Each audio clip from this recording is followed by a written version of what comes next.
Hey, how's y'all doing, everybody? Again, this is your host, the Whiteologist, Mr. Blowsurmind, and welcome to Black Minds News Report.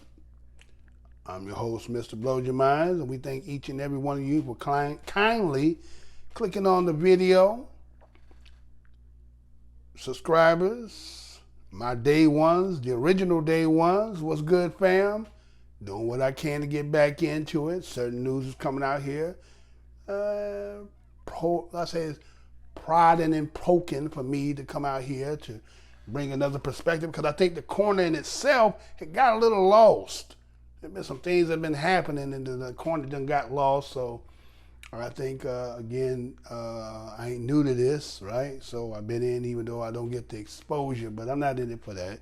I'm in to do the work that is needed to be done. And so I want to thank each and every one of you for who have stuck around and continue to be who you are, and somehow you patronize by liking, disliking, and just clicking on the video.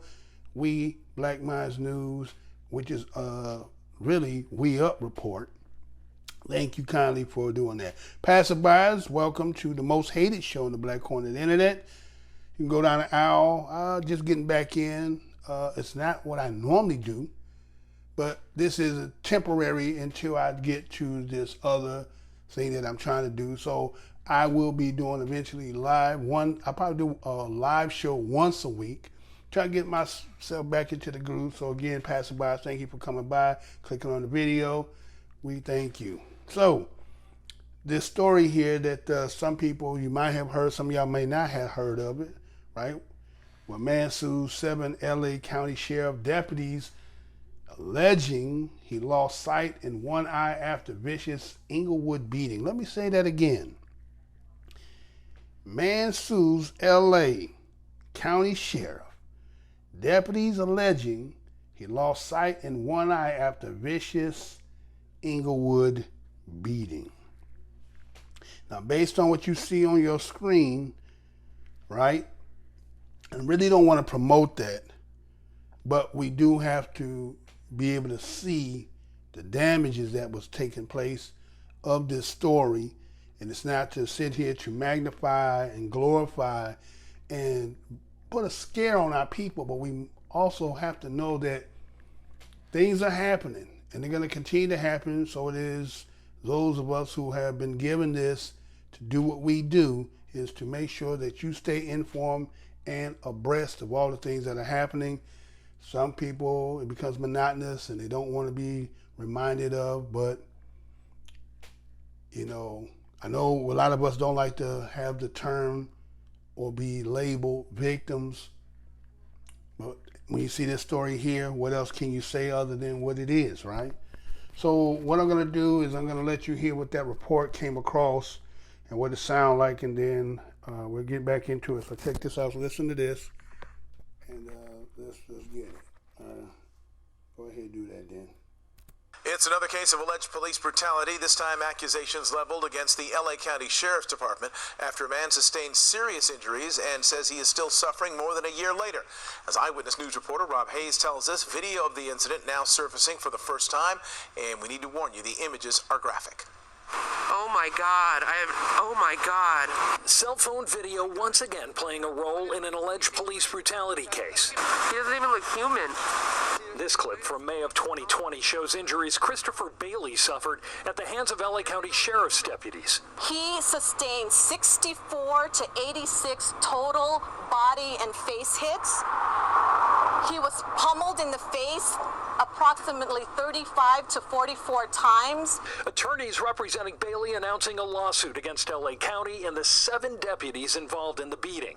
They say Bailey was on his way home from a mail sorting business when he was pulled over for allegedly straddling the lanes in Inglewood around 2 in the morning. Attorneys say Bailey did everything he was asked to do, but the police report says Bailey resisted arrest. I was screaming out, I wanted to live.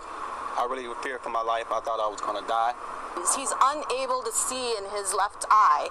The doctor said that the punches to his eye were so severe that it dislodged the eyeball slightly. Bailey's teeth were also knocked out, bones in his face shattered.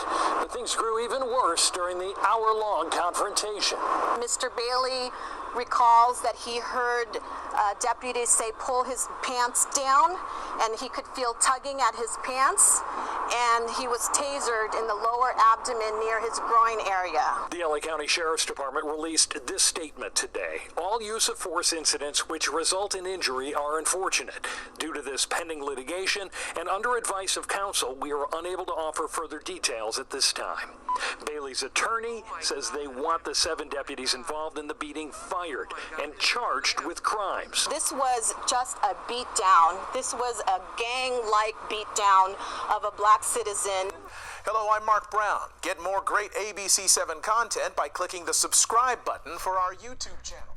And download the ABC7 Los Angeles streaming app on Fire TV, Android TV, Apple TV, and Roku to watch on your TV.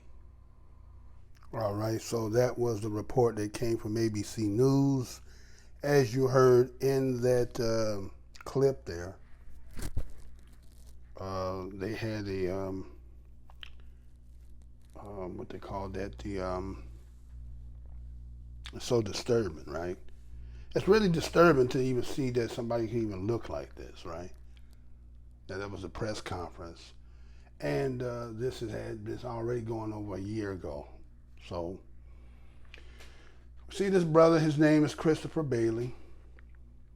He's filing a lawsuit against the 7 Los Angeles County Sheriff deputies, according to say, accusing them of beating him, they say a dozen times. But as you heard in that report, his lawyer, she stated between 30 to 48 just in the face in itself, or 35 in the face. And as you see him on your screen here, if you see the video, actual video, and those who are avid watchers of my show know I normally compile everything when I do these particular shows to give you not just the gist of it, in my opinion, as you know, to this dissertation of this show, but I will also give you sometimes it's very graphic, right?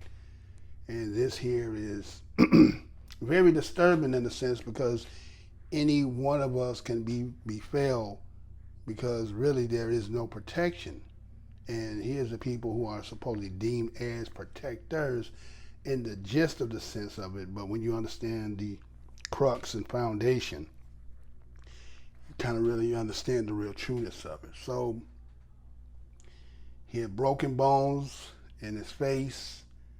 Accordingly, he has lost the sight in one of his eyes. And so he's filing this civil lawsuit against these deputies and also the sheriff department. And this stems back to May 2020. All right, think about this, y'all. May 2020. What was the nation going through in May of 2020? I can say for a fact, because again, my show covers news, so I can say for a certainty, I can recollect is because I do the news on the daily as I'm trying to get myself and my feet wet and get back into it. But if we all can recall that May, we are now in the thick of the sensationalization about the COVID-19, right? We know that March 13th of 2020 was the official date that the country went into officially dealing with what they call the pandemic. So can you imagine with that kind of publicity about the COVID-19, and then people not really knowing, how do you get up and close in person with somebody at this particular time the way that they did? Now, I can't say for certainty of what he did, but you know, they always say no resisting arrest. Many of us brothers, we know what that is. A lot of times it's not resisting. It's the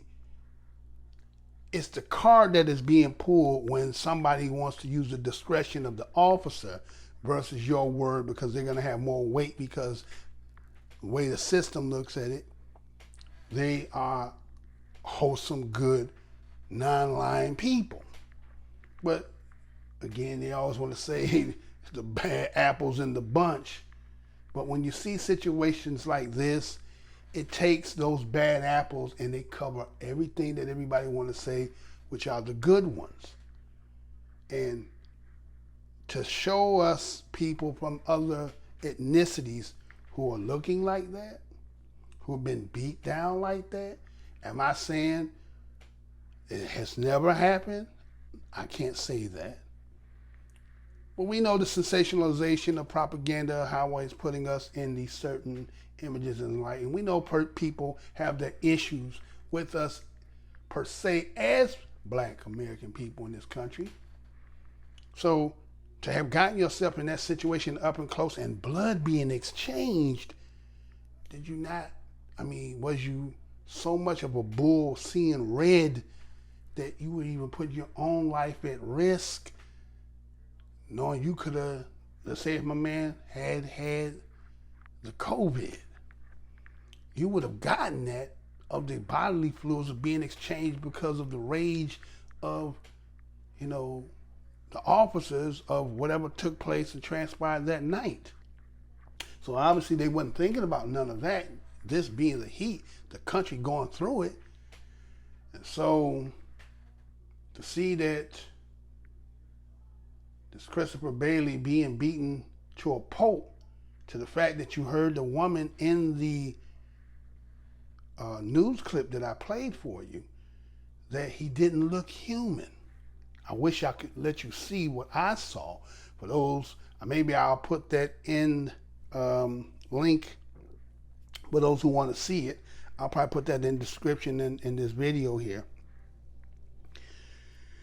And when you see it, it's like to hear what they end up saying as I go on to this, to elaborate more on this story.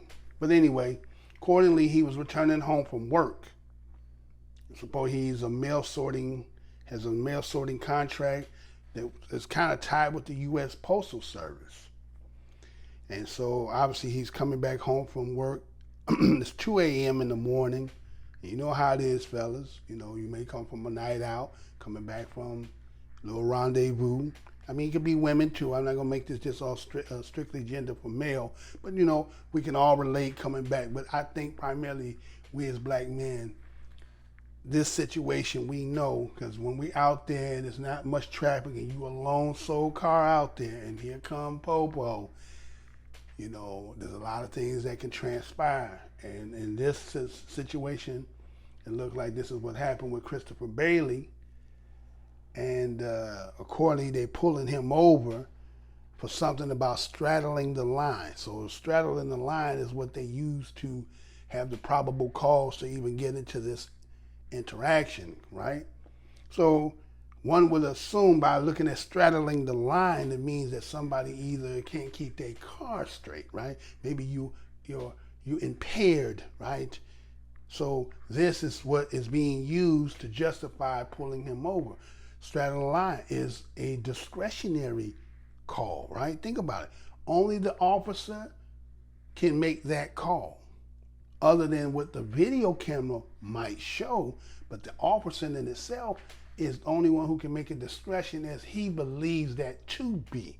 But for one thing we do know for sure is you can see who's driving that vehicle, and we can't say we can read who you are, but these actions that end up showing tells a whole different story, other than the fact that also what they said at the end, but I won't jump forward until we get there. So again, straddling the line is selling the point that there's a possible impairment by the driver, but we heard nothing so far as into the report that was at the news conference, and the news story said anything about him being under the influence.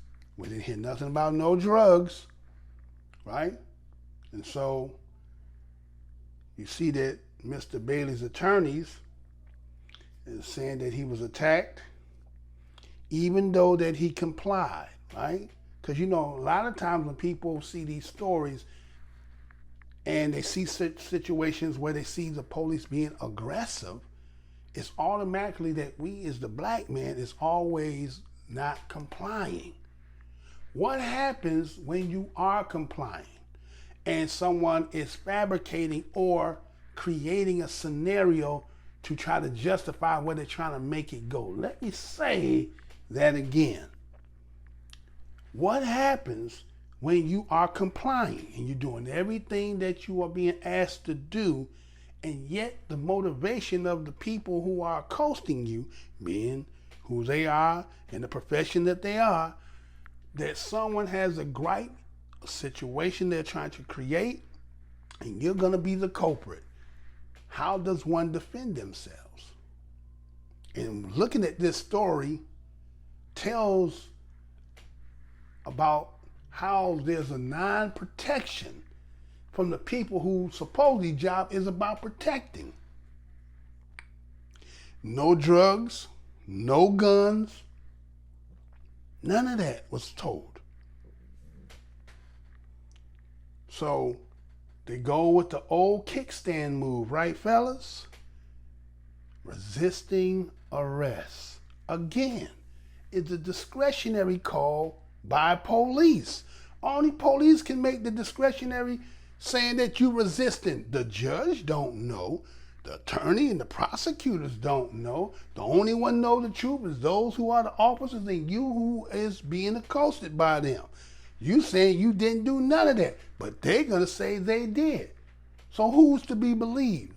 Well, most people will just say because the people with the badge and the suit and the gun automatically are believable. Many people, that's what they say. And we understand why there's a twofold and it's like a gray area for them. We understand that.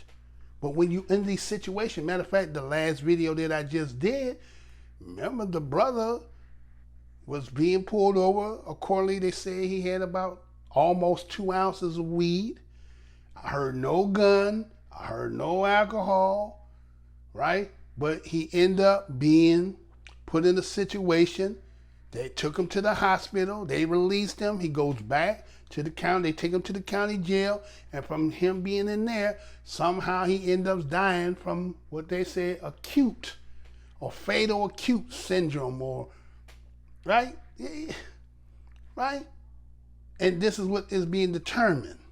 So here it is. We are constantly showing these stories, and people still want to say that somehow that these are a figure of our imagination.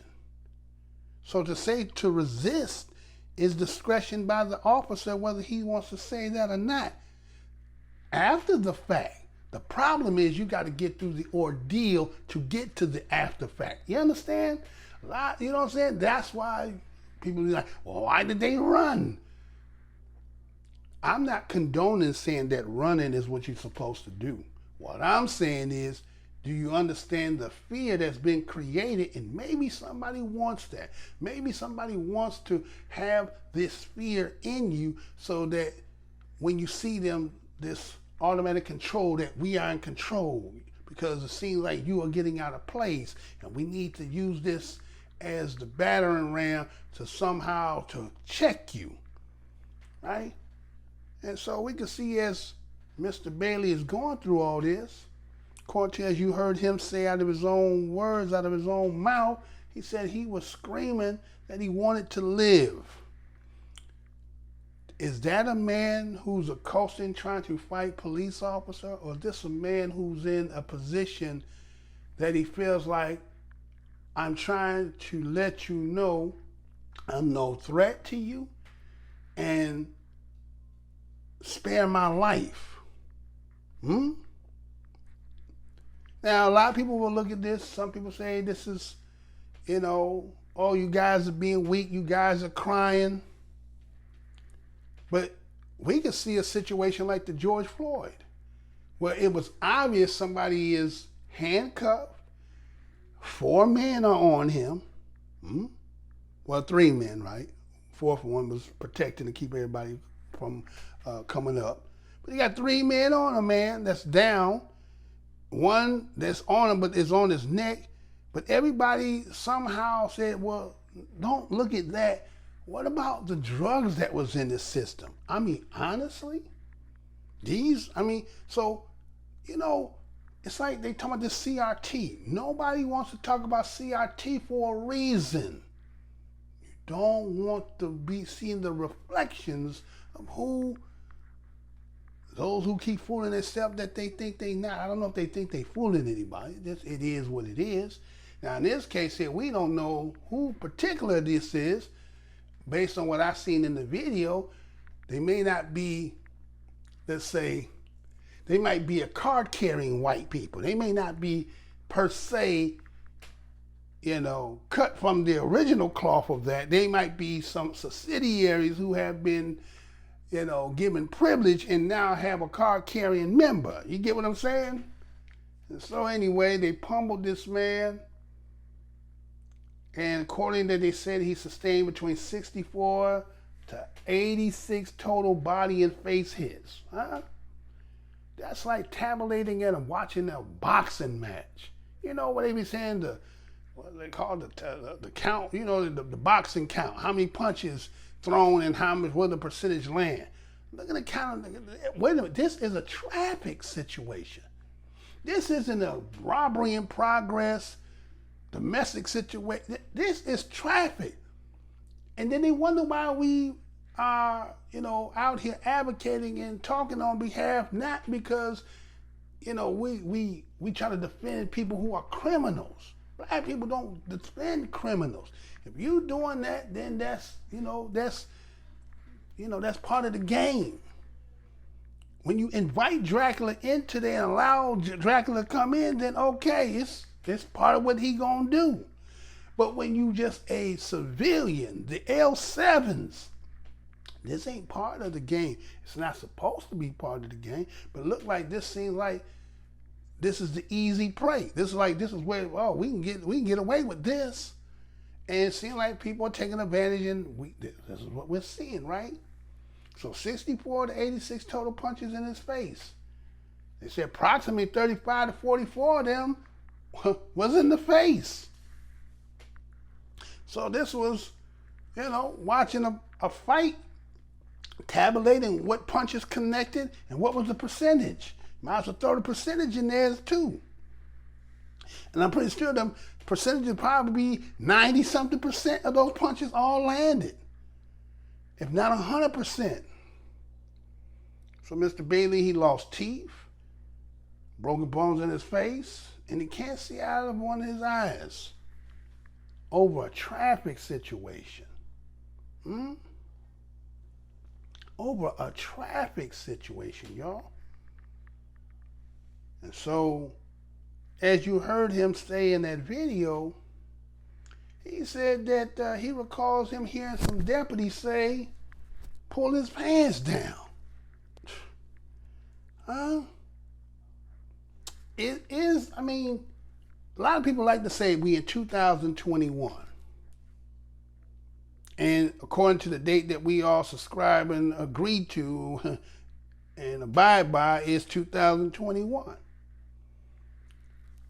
But as they say about CRT and about history and talking about being racist, or don't want to teach the children about racism, when you hear pull down pants, historically, this is when talking about lynching.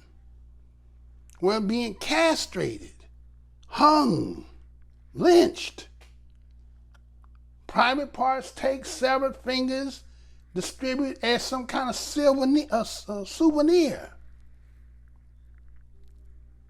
So can you imagine? You already being pummeled, and then I'm talking about tearing down your pants. What? Trying to dehumanize somebody to just the justification that a lot of these people do just shows really the psychosis of many of these people, and who you really are spiritually are like demons. You just got to call it for what it is, y'all. They must out here just demonic. Something ain't right in them. How can you get to situations from this to that? Even let's just say that there was a little bit of bantering going back and forth. How do you get to that? That a man lost his eyes, teeth? I mean, you gave him a pumpkin head deluxe? None of that shit is funny. So he feels somebody tugging on his pants. And now besides all that they done did between, again, talking about 64 to 86 punches, total body and head. Then still want to pull his pants down. Then you want to still taser the man. Huh? So they got him in the lower abdomen near his groin. So you want to really try to, I mean, huh? Did somebody know you personally and had a gripe with you? Did you pull his woman? You understand? Is that what this be about? Or is it just, man, maybe you just, something about you, you understand? Or just you just being who, I mean, that extent. You know, we have never seen where a bunch of black cops will do that to any other ethnicity of people. I'm going to say that again.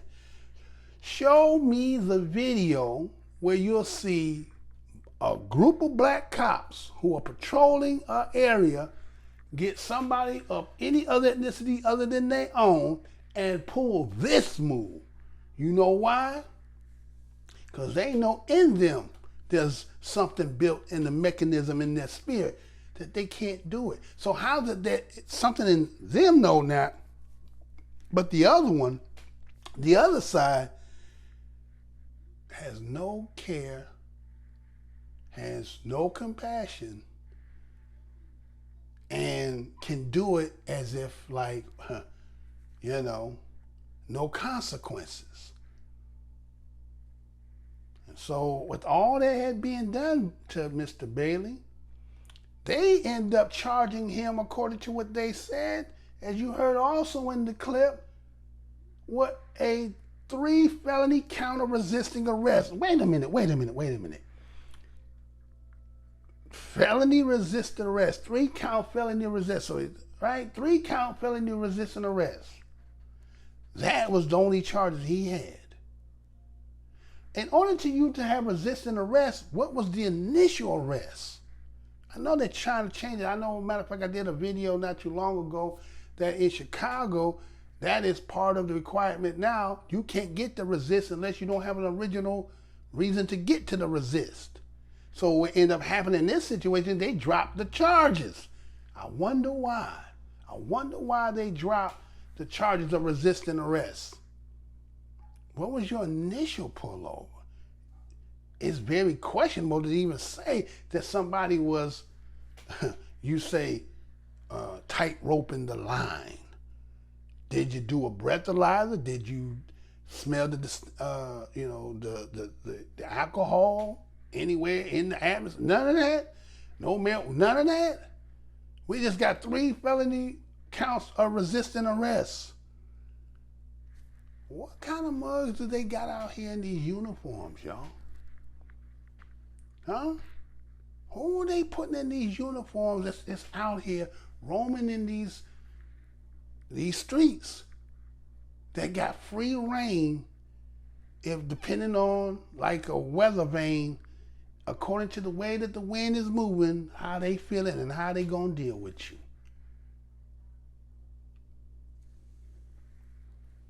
So with all that being said, they want the deputies to be criminally charged. Why not? Do you know if any one of us was to do that to our significant other and they came in there and they looked like that? Oh, you going to jail. You ain't getting out that night.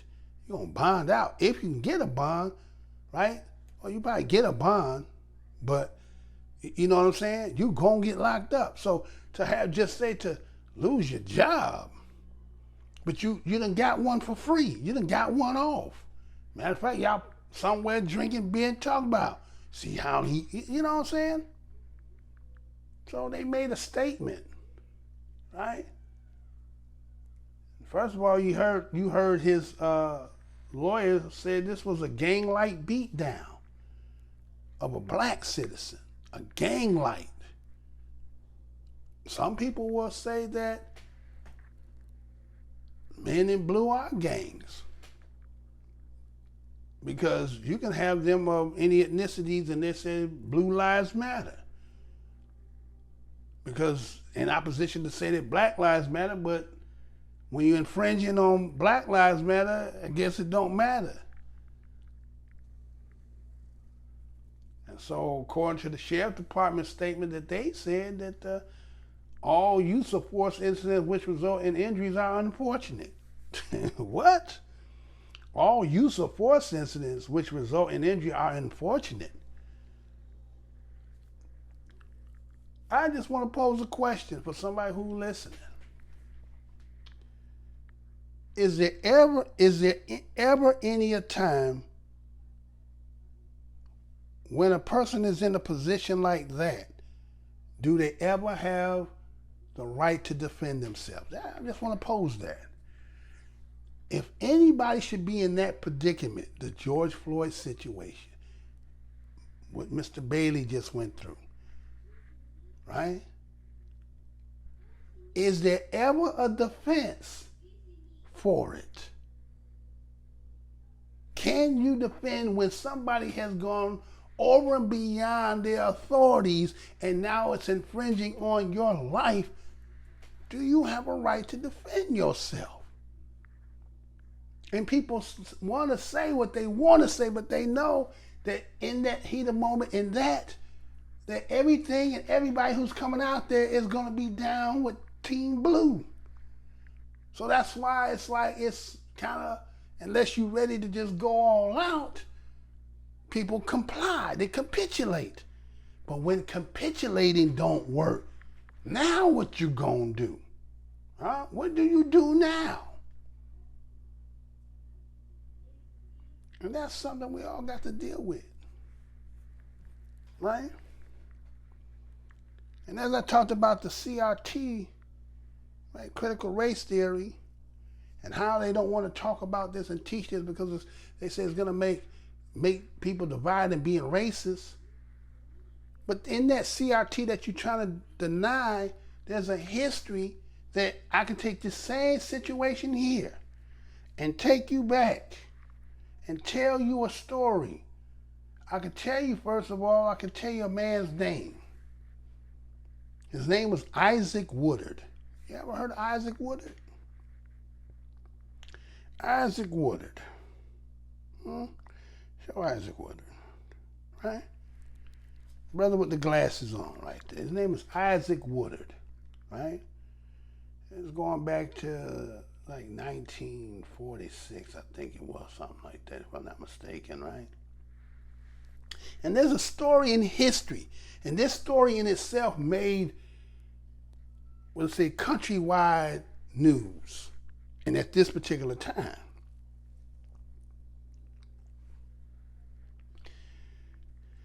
In 1946,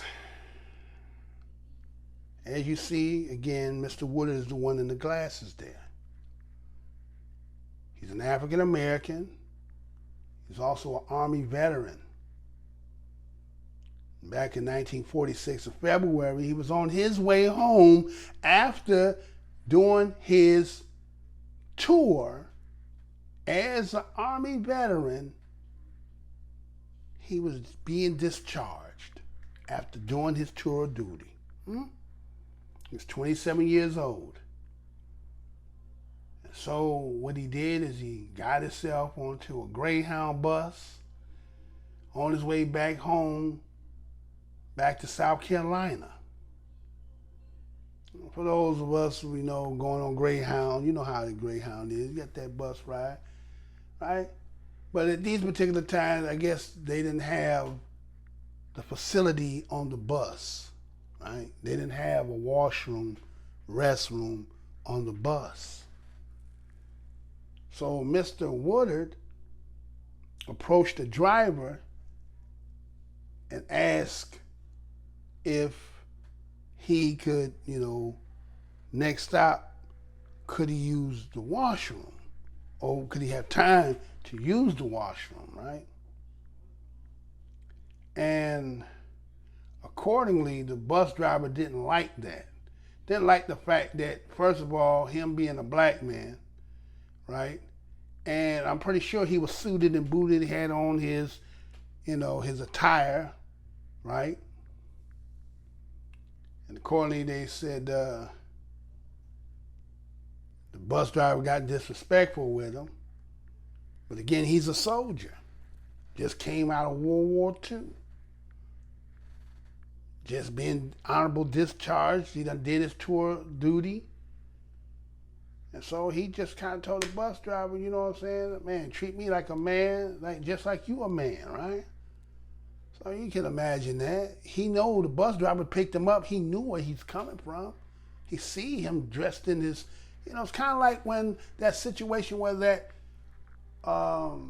police, I don't know, was it Virginia? When they pulled over the Army sergeant and they had the guns drawn, he was already in fatigue and everything. Yet, even though they was all gung-ho about whatever they was, trying to pull him over, and yet everything that he had on identify him as a person being in military, and none of that registered. They was gonna be like, it don't matter that you're black and you're in that uniform. When I say do something, you do it. I don't give, none of that matters. Until the situation got where they couldn't get what they thought they were gonna get. And now he realized who he really is, and then he got a little rank, and so I'm gonna hold this situation. If you try to tell on me, then we're gonna make it harder on you, huh? What is it about seeing a black man in a position of some kind of authority with some respect that makes other people feel like that don't mean nothing to me? And so this bus gets to the next stop, which they said was in Batesburg, South Carolina. So I guess as Mr. Woodard goes in to use the washroom, the bus driver finds a police officer. He tells him whatever he told him. Whatever he told him, they got on the bus and got Mr. Isaac Woodard and removed him from the bus. And this whole ordeal turned what they said violent. And so, according as they take him off, and I guess there's some talking back and forth between the police officer and Mr. Woodard, but the police officer didn't like the fact that Mr. Woodard, stood tall, talked to him straight like eye to eye like a man. So what they did is they took Mr. Woodard and took him to an alley. And they beat him and beat him and beat him. Took him and beat him so bad, right? They beat him up real bad. And accordingly, when you go into the story here, what you find out is they beat him so bad to the fact that he lost his eyesight too. I'll show you what he looked like. Now these pictures that I show are not to bring fear. They're not to display, to glorify, but it's just to give you what happened. So that's the brother there, the ancestor now. That's the ancestor now. They took the nightsticks and gouged his eyes out where he couldn't see.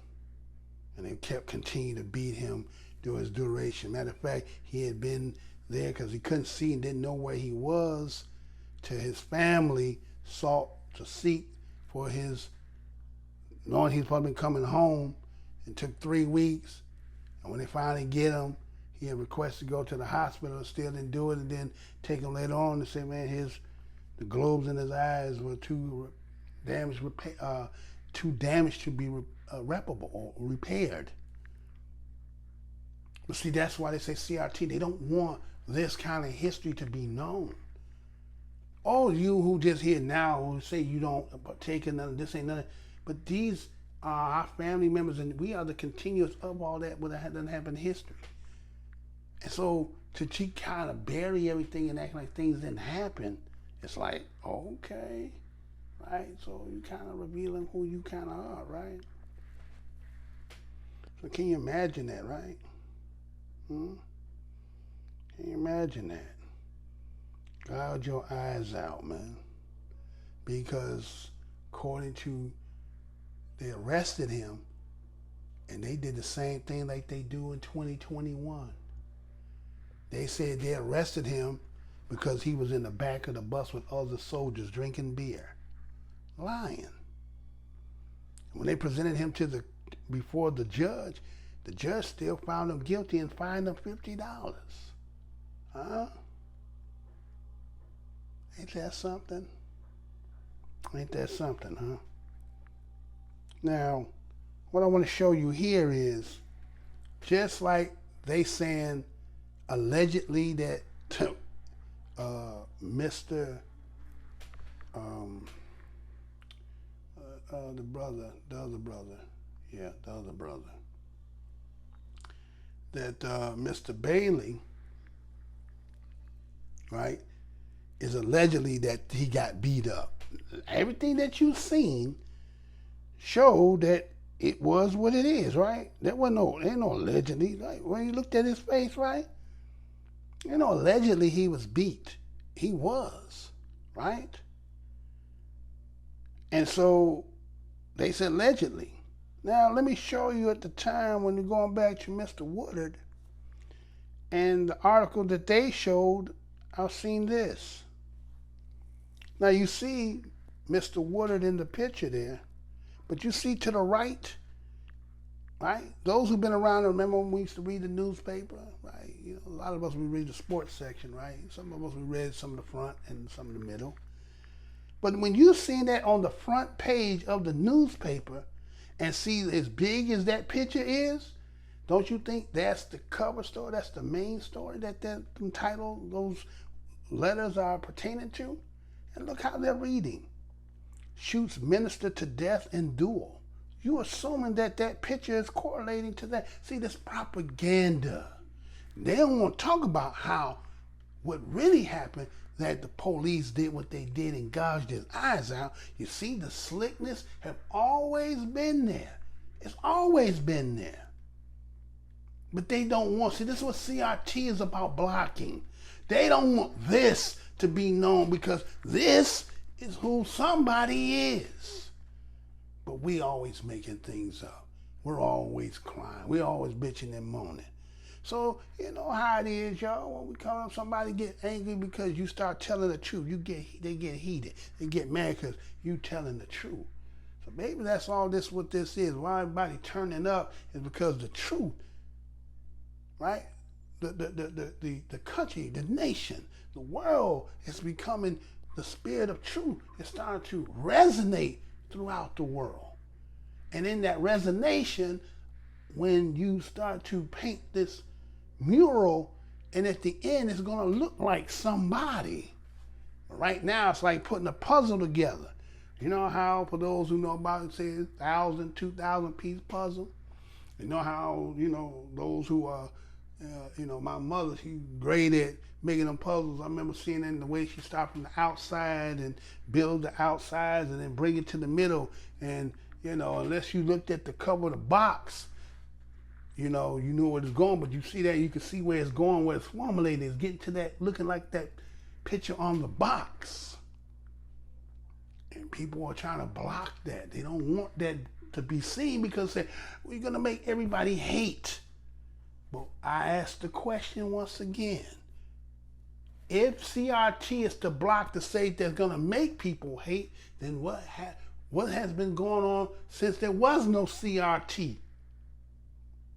CRT is to make somebody feel like, oh, you're going to make them hate us. But when there wasn't no CRT, who was being hated then? Shameful, man. Right? So, to show you that even this nation in itself has acknowledged this. Not something just that Mr. Blows Your Mind is saying. Let me show you something that the United Nations said, and listen to what he talks about. Listen to this. Let me show y'all this.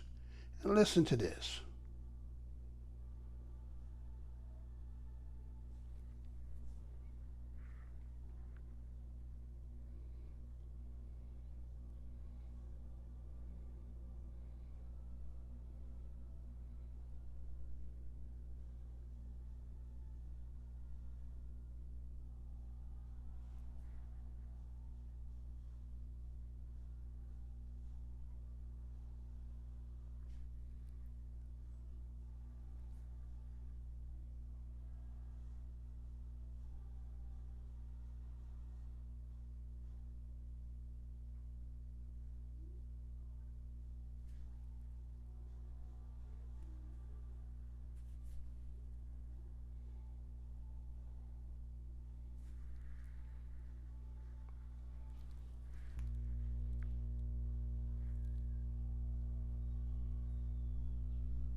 These cases come to the forefront and come to bear.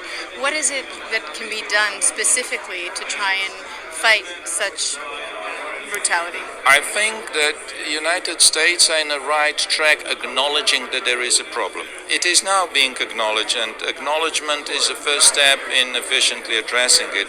There are things to be done, from better training of police officers, from making it clear that racial profiling is unproductive, as empirical researchers are indicating, but is also discriminatory and therefore should be put to an end. Aside from drawing attention to the existence of continuing discrimination against people of African descendants, are there any concrete measures and activities that this decade is organizing to kind of help move beyond the discrimination? Yes, there will be a lot of activities drawing attention to the contribution of people of African descent to the development of societies in which they participate. What is, if I would have to summarize goals, it is important to acknowledge that people with African descent are facing some problems, that those problems are a legacy of colonialism and should be addressed, that there are some social and economic problems, as well as civil and political rights are sometimes being violated. This decade is short when compared to hundreds of years of structural discrimination, but it is an opportunity to put in place various policies and programs to overcome them. Okay. All right. So here is the United States acknowledgement of police brutality against African Americans. They call it the first step. Now this was done back in 2016. We're 5 years later. 5 years and 5 months. And 5 days since this article came out. And so to acknowledge one thing, we're still talking about reform. And obviously we're hearing also stories now that they're talking about, well, a lot of police are quitting. Why are they quitting? Well, all of a sudden now you don't want to be a police officer because they want to fine-tune some of the holes that those who are abusing their position can't have, and try to keep you on the straight and narrow and do your job accordingly instead of being able to have free reign to do whatever you want.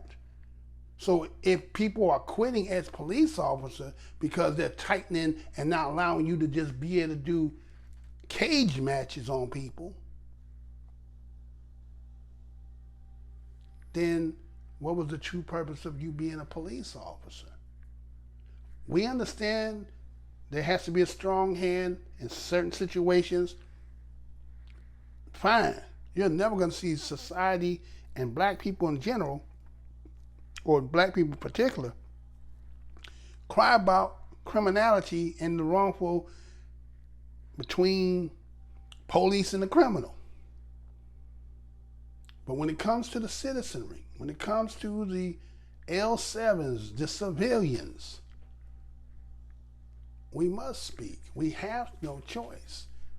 I mean, you talk about how emancipation and talk about Juneteenth, but look at the raw deal that was done to our people going back to September 22nd of 1862. Well, Lincoln said 100 days, and half of those states, they called the rebel states, had to formulate and get back into the Union. Then after that, it would be January 1st, 1863, would be considered the emancipation. Declared that all enslaved are now free for and forever, right? And then from that point, you got the Civil War, and ends in April of 1865, April 5th of 1865, if I'm not mistaken. Lincoln is killed what? 10 days later? No, not April 5th, April 9th. And Lincoln is dead 6 days later. Get your April 15th, which is your tax day, right? And everything that was set up in that, right? And how in that emancipation about people who being free are still going to live and reside in the areas that they had been enslaved in. And it was said that in order for this to manifest and have some stability, that the government was supposed to come in and have the military until it can get structure and maintain, because otherwise these that you supposedly would be considered after the Civil War that you fought against your own, we don't understand how you get not, you understand? They're not exiling you. They're not charging you for treason, but you're going to allow us to stay amongst the mugs that who you beat, took their property, now subjugated them under yours, and we have to live amongst them. Then the protection that supposedly had been afforded for us, you take that away from us. And we had to live amongst all that all this time. And everybody looking at us like, y'all always bitching, moaning, and complaining. What could you have done what the fuck we've done? Now those who on the other side, you sit there and y'all talk that shit, but if it was the other way around and we was doing that shit to you, you would feel a little different, wouldn't you? Right? So that's how we've been through this whole ordeal. It's always been juggling somebody else's shit to try to make you happy. People been juggling and juggling and juggling, right? So no protection. You got you out here with no protection. You're using the thing that's labeled protection as a batarang to keep your ass in check. And yet you acknowledge the fact that, yeah, we're police brutality, black Americans. We're doing it. But we're not going to do nothing about it. We're not going to do nothing really about it, right? I mean, you can even look at how they said the New York City Council passes qualified immunity reform. But it's not nationwide. You know why? They don't want them checks and balances. You want to have in the minds of the people the fear. I mean, what was that movie, Revolver? Fear me, right? And when he don't have a fear no more, he just walked right past his ass like he was nothing. You need the fear to have the control.